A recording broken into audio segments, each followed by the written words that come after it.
Okay, it's Sunday, which means against my better judgment, it's time to go to Reddit and see what we can find this hive of scum and villainy. So I've been to the Overwatch University subreddit and just scraped all the questions off the first gold pages, and we're going to answer them now while some footage of Dragon Ball FighterZ plays in the background, because it's a better game than Overwatch. And if you're wondering which side I was on, neither, because none of these people are me. Because a new patch rendered my replays unusable, and I haven't been able to play since. So please do me a favor and just pretend whichever side won was me. Thank you. So, first up is, with the shield nerfs incoming, how should lower-ranked players deal with Bastion? And the answer, I'm going to try and turn those stamps off real quick, but I don't know which button it is on the keyboard. I think I got it. We'll find out. So, with the thing with the shield nerf is that the less shields there are, the less bastions there will be as a side effect of that, because bastions sort of base entirely around shields, really, so it shouldn't really be much of a problem. It should be less of a problem, actually. And with shields being nerfed to a frankly ludicrous degree, it will be now much more possible for somebody to just pick a hero that is really good at breaking barriers, like Roadhog, Junkrat, you know, what have you. Roadhog, fun fact, will be able to break Orissa's shot by himself in 5 shots, I think, after the nerf? 5 or 6, I think. Very fast, by himself, not counting anybody else. So it will be a lot easier to just break the Bastion's barriers next patch, which is not especially possible to do right now. It is possible, but it takes a bit of concerted effort from your team. It'll require less effort next patch, so it shouldn't really be an issue with Bastion. If anything, it should be less of an issue. And the old stuff still stands true, you know, just pick somebody that's got crowd control and try to bully the Bastion. You know, try and pick Mei and Roadhog, put the Bastion on the wall over the shield, hook the Bastion, pick Sombra, just bully the Bastion, you know, all the old fallbacks we say almost every week, those ones, but it really shouldn't be much of a problem with shields getting nerfed. Bastion needs shields more than anybody else, so don't worry too much. Next up is, I've heard from multiple people that tanks should make space. I've also heard the DPS should make space for the tanks to go in, which is true. People who say the DPS should make space for the tanks to go in are categorically wrong, first off, but secondarily, the people that say that are exclusively tank players that don't know how to play tank. The answer is that the tanks should be making space for the DPS players.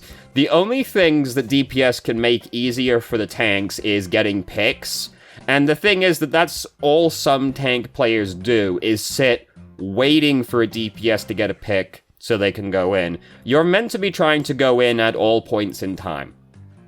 If you need your teammates to do the work for you, you don't know how to play tank. I'm sorry. So it is that the tanks should be making space. DPS that don't have any space can't do shit, dude. They can't do shit. And those are always the times where the DPS are getting shit-talked for not doing any damage. It's usually because the tanks are doing nothing to make space for them, so they're just getting pressured the entire time, and therefore are not actually able to do any damage. But the Reinhardt's got gold damage, so good for him. It must be the DPS's fault. You know, it's the way of the world, unfortunately. This better be a different replay. I will be very mad if it isn't. Yeah, so, no, it's definitely not a, DPS issue. It's a tank issue, almost the entirety of the time. Very rarely, it's, like, really not feasible for the tank to, like, walk in because of the bad men are doing too much damage, but there's usually something you could have been doing to make life easier, and you were just sitting around waiting for somebody to kill somebody. It never happened, so now you're gonna shit-talk the DPS. That's usually what's happening.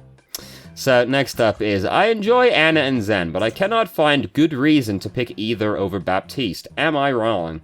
Nah, it's, like, pretty much the way it goes. I think there's reasons to pick Ana over Baptiste. You know, if you've got a Genji on your team, or just, like, a good nano combo in general. If the enemy team are, if your team is really, like, combo-based, and they've got a Zen on the enemy team, it can be worth picking Ana just so that you can completely fuck his Transcendence. Ana is good at pressuring Pharmacy, so if they've got Pharmacy, Ana usually ends up being better than Baptiste, because he can also pressure them, but not to the same level that Ana can. So it's, I think there's definitely reasons to pick Ana, but Baptiste is just really well-rounded. Ana will also be better next patch, because we should see less shields overall in competitive, so that'll make life easier for Ana. That tends to make life kind of hard for her right now. The same is also true of Baptiste and Zen. Shields make it harder for them as well. But I'm also expecting to see more dive comps after the patch as well, so, you know, Ana and Zen might end up being worse overall as a result of that. So, only time will tell, but at present, yeah, Baptiste has just got, like, a lot going for him, and, like, double shields he works well with, just because, like, for the amplification matrix there, you're having a great time, there's lots of shields in the way. Lamp is good for any kind of, like, bunker arrangement that you've got going. Baptiste has just got a lot going for him right now, compared to Ana and Zen, who have, significantly less going for them overall at present, so you're not exactly wrong. Having said that, you know, if you like Ana and Zen a lot more than Baptiste, just pick them, dude. It's not that serious, because, like, unless you're in really high SR, team comp doesn't really matter that much, dog. Like, bad team comps beat good team comps all the time. So, we're now going to go through a greatest hits of a lot of people asking very similar questions about hero viability. So, I've condensed a lot of these into this nice little collection here. So we got, will it be possible to climb as a sniper next patch? Widow needs a buff? Is it possible for me to two-trick my way to GM playing Widow/Ashe after this next patch? Will Ashe benefit or suffer from the next patch? Will Widow benefit from the patch? After the patch kicks in, I think Ashe will be used much more often. What do you guys think? Y'all worry about this shit too much, dude. Like, literally all heroes are still viable. Like, here's the thing, right? If you want to play a hero, play the hero. I get it. Double shields. Reddit tells you not to pick snipers against double shields. The thing is that, like, people are bad, A. So they will not play double shield correctly and go off by themselves all the time anyway, and you won't actually have to worry about it that much, even when it is double shield. Secondarily, people in competitive don't really like playing double shield, so they tend to not to anyway. So it's really not as big of a deal as you think it is. And here's the thing. If you're currently playing Widow and Ashe, and you're thinking to yourself, next patch is my time to shine, it probably won't be. Because Widow and Ashe are hard to play, and you need to play a lot of them before you become good at them. So if you have been not playing them right now, because you're waiting for the perfect time to play them, it's not going to work out too well for you, because you haven't been practicing these really practice-intense heroes. You should just be playing them right now, rather than waiting for the perfect time to play your hero. Because you need to work on it, dude. You need to work on it. There's this old saying that goes, the best time to plant a tree was 10 years ago, and the second best time is right now. And that's snipers, right? You need to play them a lot. If you haven't been playing them right now, you should start playing them right now. The meta is really not going to hold you back from doing well on those heroes. Your personal skill on those heroes is what's going to hold you back from doing well on those heroes. So you should just be playing them right now if you want to. This is true of all heroes. If you are waiting to play them because the meta doesn't suit them right now, I should just wait until there's a better time. Just fucking do it right now, dude. Just fucking play that hero right now. Stop sitting around waiting for the perfect time. Do whatever. Whatever you want, just do it right fucking now, and don't just sit around waiting until the end of time. Get practicing right now. Oh, I can't write this book. I've got to wait till the perfect time. I've got to wait till the idea has fully gestated in my head. Just start fucking writing it now, dude. It's all the same thing. Just start doing it. Stop waiting for the perfect time to do shit. Just go do it right now. Stop making excuses. So, yeah, there was a lot of questions along that line right now about Widow and Ashe specifically. There were more than that. Those were just like the first 7 that I found. There were a lot more. Consequently, this week's probably also going to end up being shorter because there were a lot of questions. They all have the same answer, though. Just fucking play the hero you want to play. So next up is, can Moira reliably evade dying after Roadhog hook using Fade? Yes, it sort of depends on a couple of things. It depends on where you can Fade to and if your orb is up right now. These two things don't need to necessarily, like, line up perfectly at the same time. It's just having either one is going to help you a lot. So you need to be able to Fade somewhere nice. You know, somewhere out, like, away from Roadhog and his team. If you get hooked into, like, Roadhog's team, you're generally pretty fucked, but Roadhog players are usually kind of off doing their own thing on the side, to be honest. So if you can, like, fade around a corner, just, like, put distance between you and Roadhog, get back to your teammate, stuff like that, that'll make it a lot easier. I know that guy. I've played against that guy. Wow! Hopefully I beat him this time. That's definitely me. Hopefully that happens. So, you know, just getting to your team again, around a wall, to a health kit, anything like that is nice. Or, if you have your healing orb, you don't necessarily need, like, a great place to evade to. You just need to be able to fade away from Roadhog, basically, and immediately use the orb, start sipping Roadhog. You usually end up being fine, unless the Roadhog has really good aim, which is sometimes going to be the case. Here's a hot tip for you if you're being hooked by Roadhog as well, right? Hold down whatever button you're trying to use to escape while you're being hooked. If you're being crowd controlled by anything, if you're being crowd controlled and you hold down the ability that you're trying to use, it will use the ability the frame it becomes available. This does not work with ultimates, by the way. You can't do that with ultimates, just basic abilities. So if you're playing Moira, you just hold down Fade and the direction you want to go in, and it will go as soon as it can. If you're playing Tracer, you hold down Recall, and it will recall as soon as it is able to. And that helps, you know, because sometimes the difference between getting out and dying is, like, literally a couple of frames. So mashing doesn't always get you out, so, you know. But holding it down, it'll get you out if you can get out.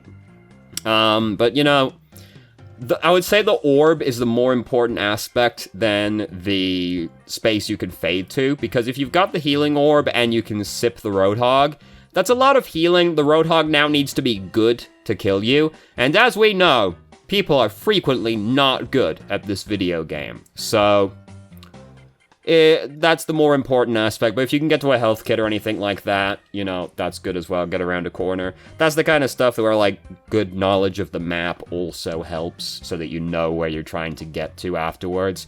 Usually people are not really sure where they're going to go after they fade, which is an issue. Ideally, you know where you're going to go to. This is why you see a lot of people, usually when people fade as Moira, you see them do this thing where they kind of, like, fade and then, like, go left a little bit, then right a little bit, and kind of come out in the same spot. It's because they didn't know where they were going when they pushed fade, and once they started fading, they were like, this way, wait, no, that way would have been better, and then they end up not going anywhere. You kind of need to, like, know where you're gonna go, and that's where map knowledge comes in handy, you know. But, you know, she can reliably fade as long as you've got, like, one of those two things going for you, and if you got both of those things going for you, yeah, usually you'll get away, unless the Roadhog, like, does manage to actually just, like, one-shot you off the hook, which sometimes, you know, such is life. But one of the most commonly asked questions about Roadhog is, how do I reliably one-shot people? So, You'll get away with it more often than you should, to be honest with you. But there you go. Next up is, will Tracer be viable after the shield patch goes through? Tracer's viable right now, as long as you're good at Tracer. I've seen a lot of good Tracers. You know, this is something I've said like every other week at this point. People say Tracer and Genji are the 2 worst heroes in the game right now. Oddly enough, I still see people doing well on those heroes. It's almost like if you're good at a hero, you'll be able to play them in some fairly adverse situations, to be honest with you. Heroes are very rarely completely unviable anymore. If they were ever. Way back when, people were, like, climbing to top 500, playing, like, old shit. That was absolutely tragic, holy shit. That's how I'd lose a game as well. God damn, how sad. But I won, of course. Thank you. Way back when, people were climbing to top 500 playing the old shitty version of Symmetra and Torbjorn and Bastion, right? Like, they were doing it then, so you can definitely do it now. Like, across all games, right? League of Legends, Dota, Overwatch, name your fucking thing, right? There are always heroes, characters that are worse, and yet people will still find a way to do well on them.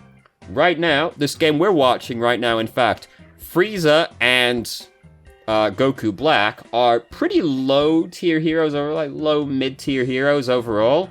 The guy we're watching right now is in the top 100 players. So, hey, you can always find a way as long as you know how to play the character you're trying to play. You'll be able to find a way to make it through. So, don't, like, worry about this shit so much, dude. Like, it's really not that big of a deal. If you know how to play a hero, you know how to play a hero, and you'll do well on the hero. It is actually that simple. So there you go. So next up, and this is the last question for this week. I told you, there were not a lot of questions to speak about this week. How to balance healing and damage as Baptiste. And this is true across all healers. If you don't need to be healing somebody right now, you should be trying to do damage.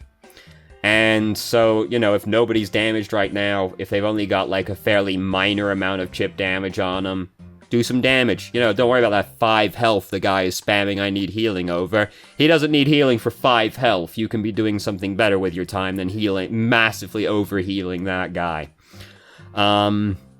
If you're playing an off healer, and you can usually let the main healer do more shit because you're playing the off healer, you're not really in charge of doing the bulk healing, so Baptiste, you'll be the off healer a decent amount of the time. You can be doing damage a lot more freely as a result of that. So if you're like Mercy and you're the off healer, you can be damage boosting people a lot more. If you're playing any healer with Moira, you can be doing damage a lot more. Stuff like that. And that's really it. Like, if nobody needs healing right now, be doing damage, dude. Like, you should be trying to find something to do with your time. You see people a lot of the time just sitting, waiting for somebody to take damage so that they have something to do. Don't do that. Be actively looking for something to do if you don't have anything to do right now. Nobody's damaged? Try to hit somebody. There you go. It's like, there's really actually not much more to say on about it. Like, if nobody needs healing right now, or they only need a very, very minor amount of healing, go do damage. Find something to do. Don't sit waiting for people to take damage. I see people doing that so much. If you're sitting around not healing anybody, waiting for that, there's something you can be doing with your time. So there you go. That was the last question. Now you gotta wait for this game. It's looking like I'm doing well so far. You know? That's definitely me over there. I love GT Goku. Absolutely. One of my favorite characters, dude. I'm well known for it. It's very tragic. I just don't have a controller right now, so I can't play the video game because I don't have the 12,000 IQ necessary to play the game on a mouse and keyboard. Well, just the keyboard. It doesn't use the mouse. Broly came out. I can't even use Broly. It's okay. Now I can be sad that Season 3 hasn't come out instead. Oh, look, I won with GT Goku, my absolute favorite hero, of course. Fantastic. GT Goku does actually have, like, the best victory screen in the game, though. And it's very unfair that that's the case, also. So there you go. Thank you very much for watching if you did. If you have any questions, feel free to ask. I'm more than happy to answer. If you haven't already, you can join our Discord and ask questions more directly and have a conversation about them, or just shitpost with us. I start streaming on Twitch, Thursday, Friday, Saturday, 8 p.m. EST till midnight EST. That's a link to the channel in the description. And if you managed to make it all the way through the video and somehow still enjoyed it, please like the video and subscribe for more content of middling quality in the future. And I hope you found the video helpful.